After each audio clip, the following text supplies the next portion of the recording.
भारत सरकार ने अदानी को 1 रुपए में जमीन दे दी, वो भी 1020 एकड़ 33 साल के लिए लीज पर। ये बिहार के भागलपुर में एक थर्मल पावर प्लांट बन रहा है। इसकी न्यूज़ आप सबके पास ऑलरेडी आ गई होगी। तो टोटल इसमें क्या सच्चाई है मैं आपको बताऊंगा।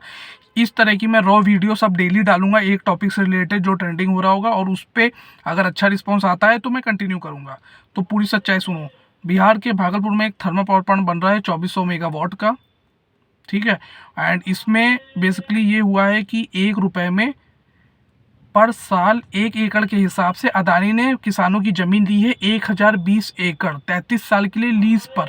मतलब पहले किसानों ने बिहार गवर्नमेंट को ज़मीन बेची, देन बिहार गवर्नमेंट ने अडानी को बेच दी 33 साल के लीज पर। अब आप कह रहे होंगे 1 रुपए में ज़मीन बेच दी, ये तो बहुत गलत बात है। एक्चुअली में जितने भी प्राइवेट ठेके होते हैं और आपके सरकारी ठेके होते हैं एनटीपीसी के, तो वो इसी हिसाब से लिए जाते हैं। देखा ये जाता है कि सामने वाली कंपनी कितना ज़्यादा उस पर इन्वेस्ट कर रही है। तो अदानी 30,000 करोड़ रुपए इन्वेस्ट कर रहा है भागलपुर में जो थर्मल पावर प्लांट बनेगा। तो इनडायरेक्टली 1 रुपए सिर्फ एक क्लॉज होता है कि 1 रुपए में जमीन मिली, लेकिन सामने वाले की बंदे की 30,000 रुपए भी तो जा रहे हैं। आप ये समझिए।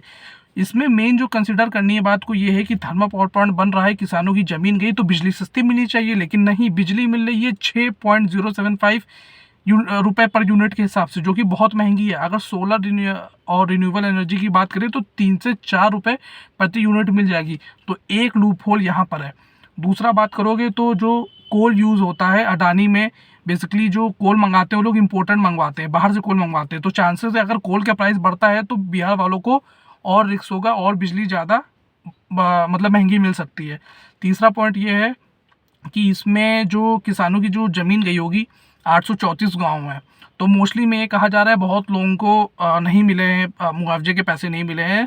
लेकिन इसमें बात ये समझने वाली है कि मान लीजिए जिनको मिले भी हैं तो सर्किट रेट के हिसाब से 2 से 4 गुने के मुनाफे के हिसाब से मिला होगा पैसा, लेकिन सर्किट रेट बिहार में मार्केट वैल्यू से भी कम होता है। मतलब जो सर्किट रेट है वो मार्केट वैल्यू से ऑलरेडी कम है। तो जो इनको पैसा मिला होगा किसानों को, वो पूरा फुल प्रूफन है कि ऑलरेडी जो उनकी मतलब कीमत है उससे कम ही मिला होगा, उससे ज़्यादा तो मिला नहीं होगा। तो ये एक चीज़ ये। तीसरी चीज़ ये इन्होंने कहा है कि जॉब की सिक्योरिटी देंगे। तो जो इन सब जब पावर प्लांट बनते हैं तो जो कोई जॉब लीगली बाइंडिंग कोटा अभी तक नहीं पाया गया है इनके क्लॉज में, जो इनका फॉर्मेट गवर्नमेंट और अदानी का हुआ है, इसमें कोई ऐसा जॉब कोटा नहीं पाया गया है कि, क्योंकि जो इस पावर प्लांट में काम लोग करेंगे बेसिकली स्किल वर्कर्स का काम है, तो वो बाहर से बुलाए जाते हैं।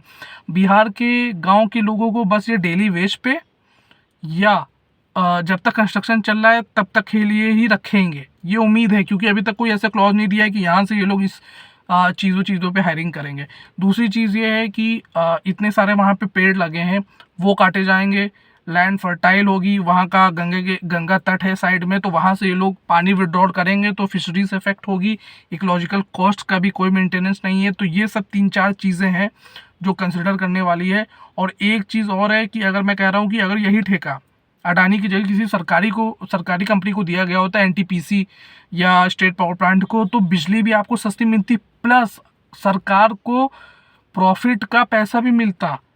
इनके क्लॉज में, अदानी गवर्नमेंट के क्लॉज में कहीं नहीं लिखा है कि रेवेन्यू शेयरिंग क्लॉज है, मतलब जो भी मुनाफा होगा वो अदानी खुद ही रखेगा। तो भैया फ़ायदा क्या हुआ बिहार के लोगों ने? तो ज़मीन दे दी, एक बार उन्होंने दी, उनको पैसा मिल गया, चलिए मान लीजिए। लेकिन उसके बाद 33 साल के लिए तो आपने एक तरीके से ले लिया ना, 33 साल तक तो पैसा मिलेगा नहीं किसानों को, प्लस मार्केट वैल्यू इतनी कम है तो ऑलरेडी पैसा कम मिला होगा, बहुत लोगों को मिला भी नहीं है।